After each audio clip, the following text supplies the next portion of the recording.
প্রতিদিন সকালে যদি আপনি ঘুম থেকে উঠা বেশ কিছু কাজ করেন, তাহলে আপনার সারাদিনটাই শারীরিকভাবে খুব ভালো যাবে।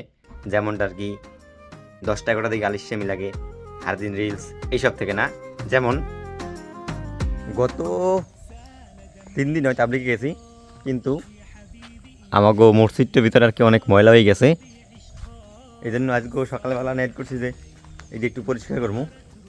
ভিতরেই আর কি বেশি ময়লা, দেন উপরেও আছে। তো এই জন্য আর কি একটা ঝাড়ু নিয়েছি আর চাক্কু। এই চাক্কুটা দিয়ে করবো কি, এই যে খেজুর গাছগুলো আছে এখানে একটা পাতা কাটতে হইবে, দেন উপরেগুলো পরিষ্কার করতে হইবে, এরপরে নিচেরগুলো ঝাড়ু দিয়ে একটা পোছা দিয়ে দিলে মোটামুটি হয়ে যাবে। তো এইটাছে গিয়ে চাক্কুটা, অ্যান্ড দেখি একটা ঠাল কাটতে পারি না কি খেজুর গাছের হ্যান্ড দিয়া।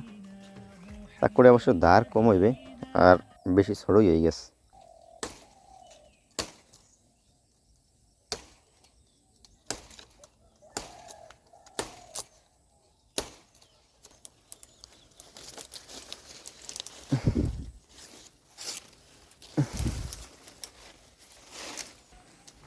কিন্তু সামনে গিয়ে অন্য পাতা বেজে গেছে, লতা পাতা মাথা পাতায়।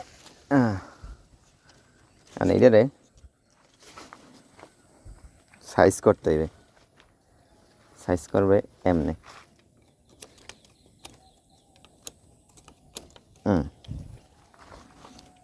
এমনি আর কি পাইটটা ফেলাই দিতে হইবে।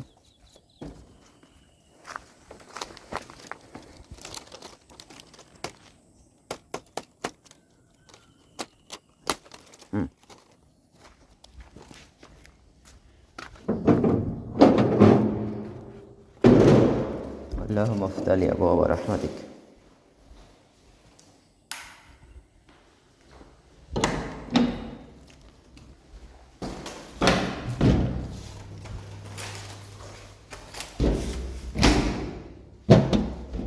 ভিতরে যদি আপনাকে ময়লা একটু দেখাই, ওই যে সাইডে কোনায় উপরে আন্দু দেন নিচেও আছে এই জায়গা।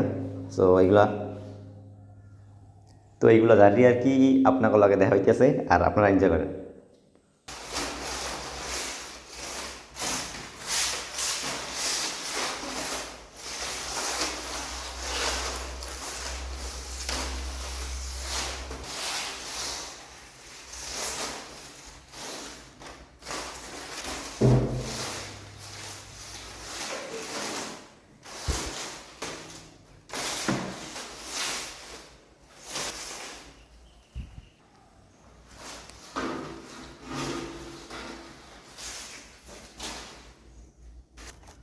এখন আর কি উপরের দিকটা একটু ঝাড়ু দেব, এটা দিয়ে তাইলে দেওয়ার লাগে যে ময়লাগুলো লাগে গেছে এটিও করে দিবে।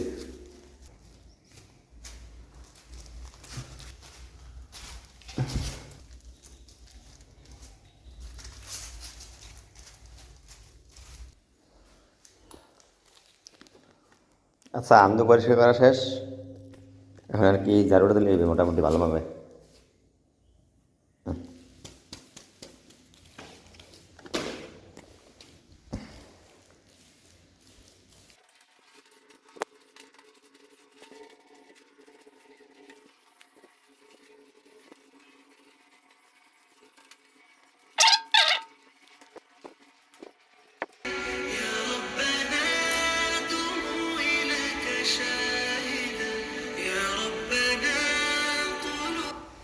আচ্ছা, ঝাড়ু দেওয়া শেষ, এখন এই যে নিয়ে এসেছি, এই যে আর কি পুষলে ময়লাটা একটাল সব তুলে দিবে।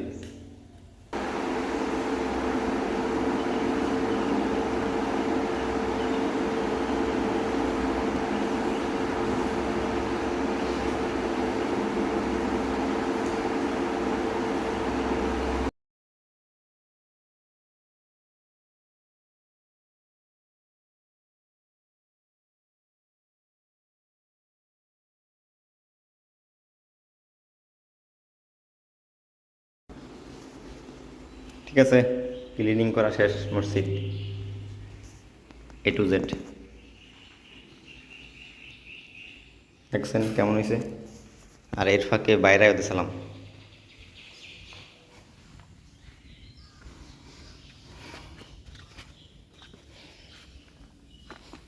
এইগুলো বাইরে